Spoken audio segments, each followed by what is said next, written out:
Bonsoir à tous et bienvenue dans cette édition. Comme annoncé dans la bande-annonce, vous pourrez suivre juste après ce journal un débat radio-télévisé sur le classement de l'indice du développement humain IDH du Niger en 2014.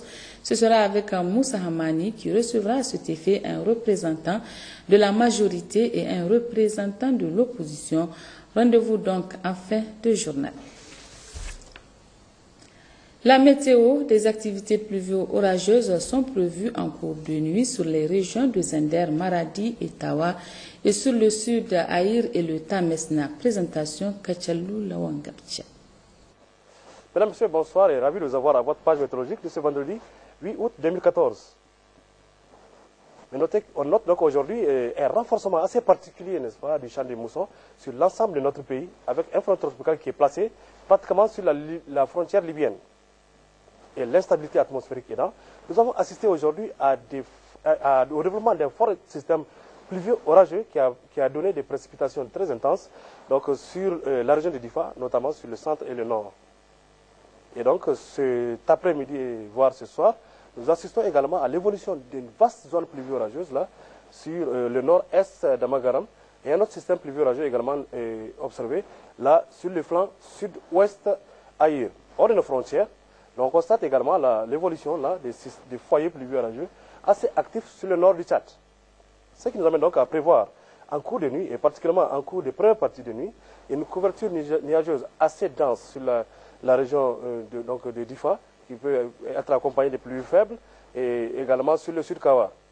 Toujours donc en cours de première partie de nuit, des activités pluvio-orageuses modérées à fortes sont prévues, là sur le centre et le nord d'Amagaram, sur le centre Maradi, sur le centre et le nord de la région de Tawa, mais également, dans le même temps, toujours, d'autres activités pluvio-orageuses modérées à fortes sont également prévues sur le sud Aïr et sur le Tamesna. Plus à l'ouest, disons que la situation va rester plutôt calme pour la nuit. Et en fin de nuit, début matinée, on assistera au développement, n'est-ce pas, ou disons, les passages nuageux assez intéressants, là sur les régions donc, du Manga toujours, qui pourraient avoir ça et là donc, des précipitations faibles. Plus au nord, des activités pluvio-orageuses faibles, localement modérées, sont également prévues sur les Kawa, mais également sur les massifs de l'Aïr. Plus à l'ouest, fin de nuit matinée de demain, on assistera à d'autres activités pluvio-orageuses, modérées à fortes par endroits, là, sur la moitié nord donc, des régions du fleuve, et quelques activités de faible ampleur sur le sud. Et sachez que cette situation va encore se maintenir pour les quelques jours à venir sur le pays. Mesdames et messieurs, c'est tout pour votre page météorologique d'aujourd'hui. Au revoir et à demain. Suite aux inondations provoquées par les fortes précipitations enregistrées à Karamazarma, commune rurale de Koigolo, département de Boboy, région de Dosso, le Premier ministre chef du gouvernement Béji Rafini s'est rendu sur place pour constater l'ampleur des dégâts et apporter son soutien aux populations sinistrées. Compte rendu Joari Isiaka et Askou Jibrilla. C'est un visage méconnaissable que Karamazarma, la cité mythique du célèbre Issa Korombe, donne à voir après les fortes précipitations du 2 août dernier. 124 mm ont été enregistrés ce jour. L'habitat n'a pas résisté, les maisons se sont effondrées. Selon le témoignage des villageois, cette inondation est due au débordement des mares environnantes, notamment la mare de Tabarmé, et celle des Aramées. Vu l'ampleur de la catastrophe, le Premier ministre, chef du gouvernement, avait dépêché d'abord une mission pour s'enquérir de la situation. Cette mission d'évaluation a dénombré 343 maisons effondrées, 282 ménages sinistrés, champs inondés, banques aliments bétail effondrés avec 8 tonnes, 90% des populations ont élu domicile dans les écoles, les mosquées et certains espaces champêtres. Cette situation inédite dans ce village, car depuis sa création en 1727, il ne s'est produit pareille catastrophe selon les habitants, que le Premier ministre, chef du gouvernement, a voulu voir de près et apporter son soutien et celui du chef de l'État, Issoufou Mamadou, aux populations des Arma Karma. Il s'agit ici du lit mineur du Dalol Bosso. Donc les eaux peuvent venir de plus loin. n'est pas nécessairement dit que c'est l'eau qui s'est abattue sur le village qui a provoqué ces inondations. Bref, l'un dans l'autre, on se retrouve dans une situation où vous avez des centaines de milliers de sans-abri qui sont tous agglutinés à la seule école du village. Il y a des problèmes d'alimentation qui se posent parce qu'ils n'ont pas eu le temps de sortir de leur maison, leurs approvisionnements, leurs provisions alimentaires et autres. Donc ils se sont retrouvés démunis dans des abris de fortune. Et c'est ainsi que l'État, avec l'appui de ses partenaires, et en particulier les humanitaires résidant à Niamey, à savoir le PAM, l'UNICEF, l'OIM, nous avons pu collecter en tout cas des effets alimentaires et non alimentaires, des bâches et des tentes également, pour venir en aide d'urgence à ces populations. Il a été également prévu une aide symbolique au relogement pour leur permettre d'entreprendre des travaux de reconstruction ou de construction de nouvelles maisons, de nouveaux abris, pour que, en attendant que soit résolue la question du site, parce que nous ne souhaitons plus qu'il y ait des sites exposés aux inondations, en attendant que soit résolue cette question de manière technique, qu'ils puissent se reloger, qu'ils puissent retrouver une vie à peu près stable dans leur propre terroir. Voilà donc à chaud ce que m'inspire cette visite. Et nous avons trouvé des populations très courageuses qui sont là, qui se débattent, et elles méritent tout le soutien de l'État et de ses partenaires. Pour l'instant, on peut chiffrer l'assistance alimentaire du gouvernement en céréales à plus de 20 tonnes, suivi des pâtes alimentaires, du sucre et des biscuits, pour ne citer que cela. Près de 2000 nattes et couvertures et 1000 moustiquaires ont été mises à la disposition de ces populations sinistrées. Le gouvernement est accompagné par l'UNICEF et l'OIM en ce qui concerne les bâches, les tentes, les savons notamment. En plus de cet appui, le Premier ministre a mis 17 millions de francs CFA à la disposition des ménages sinistrés pour leur permettre de reconstituer leur habitation. En attendant cela, ils pourront d'ores et déjà s'abriter sous les tentes et bâches apportées par cette délégation. C'est ce réconfort et soutien moral que le Premier ministre Brigitte Raffini et sa délégation ont voulu apporter aux populations sinistrées du Boboï. Dans le cadre du suivi et évaluation de la campagne agro-silvopastorale et hydraulique 2014, plusieurs membres du gouvernement poursuivent leur mission dans les différentes régions du pays. Nous y reviendrons au cours de notre grande de 13h30 de demain. Et puis, à l'occasion de la journée mondiale de l'allaitement maternel exclusif, le ministre de la Santé publique a livré un message depuis Zender où il est en mission de travail. Suivez plutôt. Mesdames, Messieurs, la célébration de cette semaine est l'une des stratégies de lutte contre la malnutrition chronique, comme cela a été inscrit dans le plan de développement sanitaire 2011-2015. Le thème retenu cette année est « Allaitement, un défi pour la vie ». Il s'agit là d'un thème qui cadre parfaitement avec la politique du gouvernement en matière du bien-être de la population. En effet, l'initiative 3N, les Nigériens nourrissent les Nigériens, du programme du président de la République, chef de l'État, son Excellence Issoufou Mamadou, visant à garantir une meilleure alimentation à tous les citoyens, constitue un moyen d'assurer à chaque Nigérien les nutriments nécessaires pour sa survie. Cette célébration vise à soutenir davantage les femmes pour accélérer la réduction de la mortalité des enfants au Niger.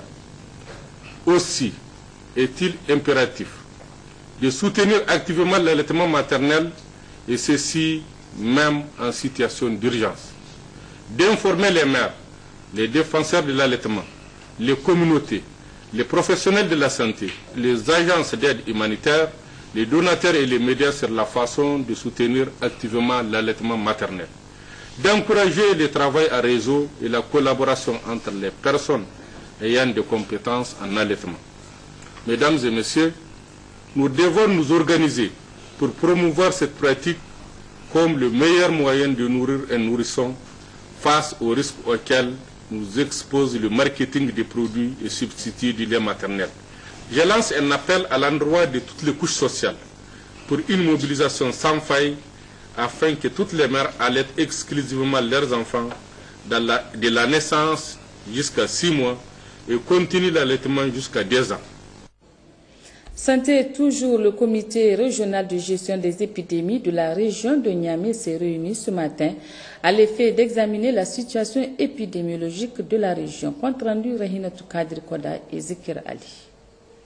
Il s'est agi tout d'abord de la présentation de la situation épidémiologique de la première semaine à la 29e en 2014 et un rappel des données de 2013 des maladies fréquentes comme la méningite, le paludisme, la rougeole, la malnutrition et les autres maladies sous surveillance dont le tétanos, la diphtérie, la coqueluche et la fièvre jaune qui connaissent pour la plupart des avancées significatives. Ensuite, le cas du virus Ebola a été évoqué au regard de la gravité qui caractérise cette maladie ayant occasionné des centaines de morts en Guinée, Sierra Leone, Libéria et qui est découvert tout récemment dans un pays voisin. Il s'agissait pour nous, en tout cas, d'informer le comité et cela suite aux instructions qu'a données M. le ministre de la Santé publique de ce qui est en train de se passer au niveau de la sous-région. En effet, le virus Ebola est surtout très connu dans les pays tropicaux. Aujourd'hui, il est proche des pays sahéliens. Au Niger comme ailleurs, une campagne de sensibilisation des populations sur les mesures de prévention est nécessaire. Il y a un certain nombre de dispositifs qui est édicté par l'Organisation mondiale de la santé et que les pays en tout cas, sont tenus d'appliquer. Et parmi ces dispositifs, justement, c'est la recherche de ces cas suspects. Et c'est pour cela, justement, nous sommes en train de mettre l'accent dans un premier temps sur l'information de la population. La fièvre hémorragique Ebola est très dangereuse. Elle n'a pas de traitement spécifique ni de vaccin. Mais la bonne nouvelle est que le virus est facile à détruire. Il ne survit pas dans l'eau ni dans l'air et ne supporte pas la chaleur. Enfin, cette réunion a pris fin avec une série de questions et réponses des participants. À noter aussi le visionnement d'un film sur un cas de virus Ebola détecté en Côte d'Ivoire où des multiples mesures préventives ont été prises pour lutter contre le virus. Les travaux des 3e journée du chargeur nigérien organisés par le Conseil national des utilisateurs des transports CNUT ont pris fin hier après-midi au Palais des Congrès de Niamey sous la présidence du ministre en charge des Sports Saleh Seydou et en présence du ministre de la fonction publique et de la réforme administrative. D'importantes recommandations ont sanctionné la rencontre qui a regroupé 11 pays. Synthèse, Gérard Ablaziz et Issoufou Nomaou. Les participants ici de 10 pays de l'Afrique de l'Ouest et du Centre et ceux venus des 8 régions du Niger ont formulé 10 importantes recommandations. Les participants aux 3e journée du chargeur nigérien recommandent aux autorités des pays de transit la suppression de la taxe sur la valeur ajoutée TVA sur les prestations portuaires relatives aux marchandises en transit afin d'éviter une double taxation préjudiciable aux consommateurs. Les participants aux 3e journée du chargeur nigérien recommandent au Conseil des chargeurs africains à mener des réflexions poussées sur des actions concertées en direction des armateurs en vue de mettre fin à la hausse des taux de fret et à l'application des surcharges portuaires sur le trafic maritime en direction de l'Afrique. Réitère à la direction générale du Conseil nigérien des utilisateurs des transports publics, CNUT, de prendre toutes les dispositions pour la tenue régulière des journées du chargeur qui constituent un cadre idéal de réflexion et d'échange entre les acteurs du secteur des transports conformément à la recommandation numéro 4 issue des 2e journées du chargeur nigérien. Je m'en réjouis sincèrement et vous donne l'assurance, j'allais dire toute l'assurance, que toutes les conclusions et recommandations issues de vos réflexions feront l'objet de la bienveillance, attention des autorités de notre pays. Retenez qu'une motion spéciale de gratitude a été adressée au chef de l'État Mahamadou Issoufou, au gouvernement de Brigitte Raffini et au directeur général du CNIT Oumarou Issoufou pour la réussite de l'événement. Congé est pris jusqu'au 7e journée des chargeurs africains qu'accueillera le Conseil congolais des chargeurs du 10 au 14 novembre prochain à Brazzaville. Parlons enseignement à présent. Ouverture hier matin à Niamey de la 2e édition du Salon des grandes écoles. Objectif de ce salon, créer un cadre permanent d'échange d'expériences annuelles dans le domaine de l'éducation en général et dans le sous-secteur de l'enseignement en particulier. C'était en présence du ministre de l'Enseignement supérieur, de la Recherche et de l'Innovation, de la ministre des Enseignements secondaires. Le Salon des grandes écoles est aussi un cadre qui permettra de connaître l'ensemble des grandes écoles nationales et celles des pays de la sous-région, tant dans leur financement que dans leur recrutement, selon le ministre de l'Enseignement supérieur. Cette 2e édition a la particularité d'encourager le partenariat entre les institutions nigériennes, sous-régionales et internationales, afin de relever le niveau de la qualité de nos enseignements. Ainsi, contribuer à l'amélioration de notre cadre de formation supérieure en général. Une telle amélioration nous permettra, en conformité avec les normes du réseau pour l'excellence de l'enseignement supérieur en Afrique de l'Ouest, ou RISEAO, ainsi qu'avec le cadre institutionnel et juridique du Conseil africain et malgache pour l'enseignement supérieur, le CAMES. Cette rencontre de 3 jours permettra d'échanger sur les thématiques essentielles du système LMD ainsi que de guider les élèves et étudiants à choisir les filières de formation les plus porteuses. Cette cérémonie a pris fin par la visite des stands.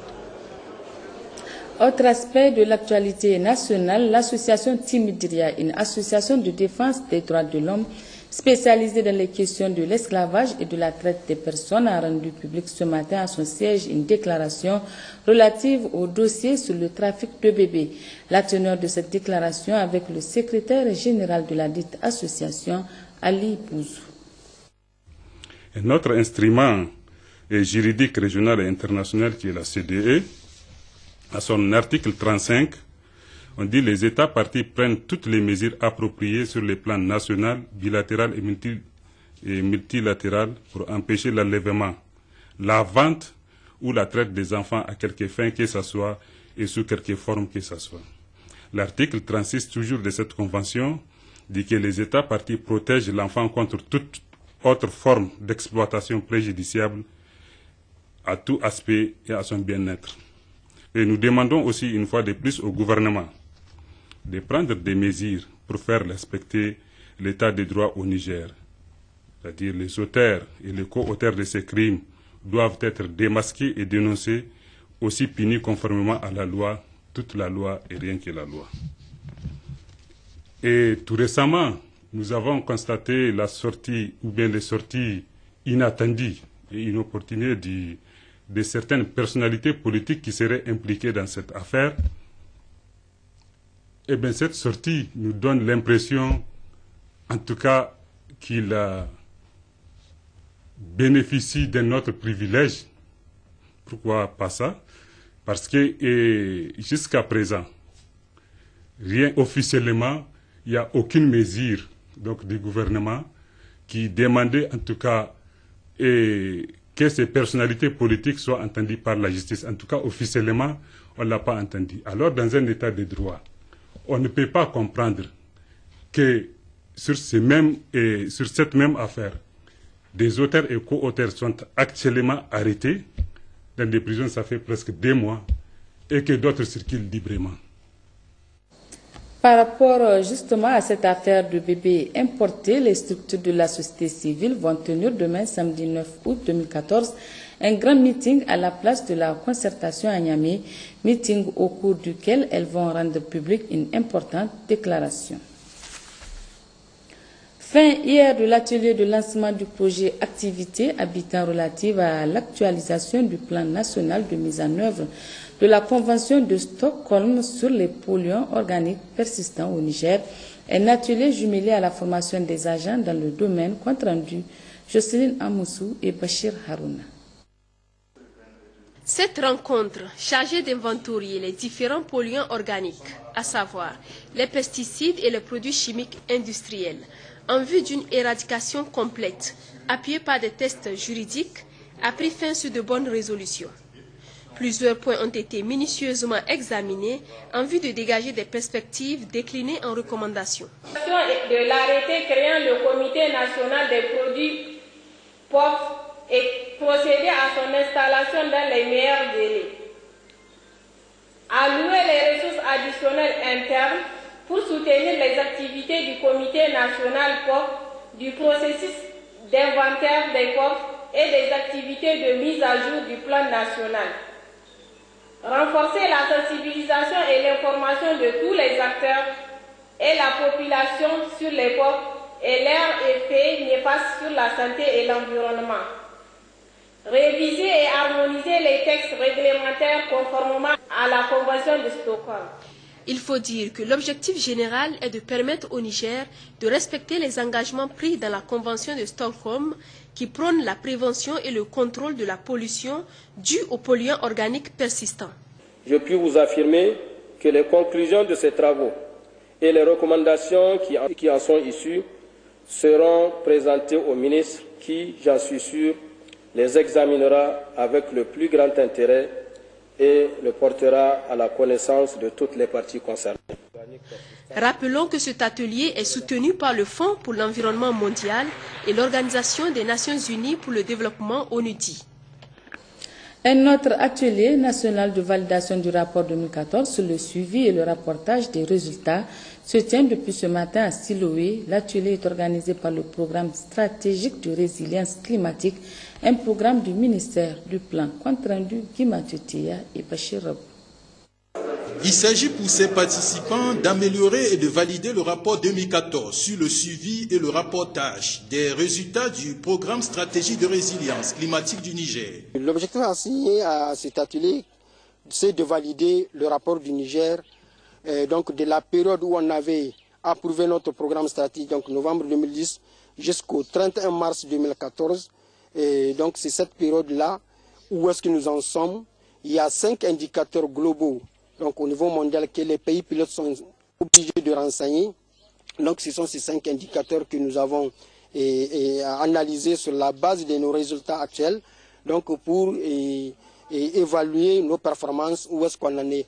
Parce que ce qui est important, c'est un programme pilote et la finalité, c'est d'abord de faire le développement d'une expertise au niveau national, donc pour permettre au Niger de recevoir des grands programmes en termes d'adaptation au changement climatique, mais aussi la communauté internationale attend de nous de partager toutes les leçons qu'on aura capitalisées, toutes les expériences et les bonnes pratiques.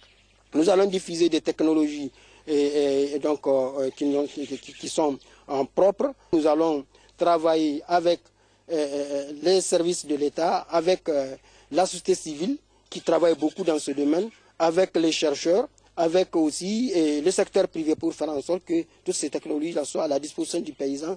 Le directeur général du ministère du Plan, Yaye Seydou, et le président du secrétariat technique de la Commission nationale du changement et variabilité climatique, Rabani Adamou, ont abordé dans le même sens en indiquant que le changement climatique est une préoccupation pour l'ensemble des pays. Ils ont en outre souligné la nécessité que le programme stratégique de résilience climatique soit une réussite au Niger. Direction Maradi pour signaler l'ouverture hier des travaux d'un atelier de mise en place d'une plateforme d'innovation des acteurs de la filière lait locale dans la région. C'était sous la présidence du secrétaire général. Compte rendu Aminata Ali Alassane et Imiran Idrissa. La plateforme d'innovation est un outil pour la gestion du processus multi-acteurs dans les chaînes de valeur. Elle utilise une combinaison des systèmes d'apprentissage communs et des approches pour déclencher l'engagement solide des parties prenantes à chaque étape du processus. Pour cela, elle adopte des complexes spécifiques d'approche participative, des voies de diffusion, des outils d'apprentissage fonctionnels. Le secrétaire général de la région, Yahya Goudi, se réjouit de l'organisation de cette importante rencontre de cadrage et de la mise en place d'une approche méthodologique pour la mise en œuvre de la plateforme d'innovation. gage d'une bonne amélioration de la productivité et de la compétitivité de la filière lait, et c'est conformément à la volonté clairement affichée par le président de la République, Issoufou Mahamadou, qui accorde une place de choix au secteur du développement rural dans son programme de renaissance du Niger à travers l'initiative 3N. Les Nigériens nourrissent les Nigériens. Pour Dr Soumé, le directeur adjoint de l'élevage de la région de Maradi, le choix de ce thème se traduira par le renforcement des capacités techniques et participatives des acteurs de la filière lait locale de la région dans le but de contribuer à l'amélioration de leur productivité. Cet atelier permettra également de développer des démarches, les leçons tirées de cette formation et de l'expérience acquise dans la mise en place de la plateforme d'innovation. Cet atelier permettra également de développer des démarches, des leçons tirées de cette formation et de l'expérience acquise dans la mise en place de cette dernière. Le secrétaire général de la région de Maradi, Yaya Goudi, a au terme de son intervention rappelé aux participants que les résultats issus de leurs travaux feront l'objet d'une attention toute particulière dans l'intérêt de toute la population de la région de Maradi. Clôture hier à Tawa de l'atelier de formation des greffiers d'établissements pénitentiaires sur les dispositions légales relatives à la détention. C'est le directeur général de l'administration pénitentiaire qui a présidé la cérémonie de clôture. Les détails avec Kader Sangari et Laolisteni. Le ministère de la Justice a organisé en partenariat avec l'Union européenne cet atelier de formation des greffiers des établissements pénitentiaires sur les dispositions légales en matière de détention. 3 jours durant, les greffiers des établissements pénitentiaires du ressort de la Cour d'appel de Niamey, venus des régions de Tillabéri, Niamey, Dosso, Tawa et du département de Birni-Koni ont été suffisamment édifiés par 2 éminents experts, dont un magistrat et un avocat, sur divers aspects relatifs à la détention.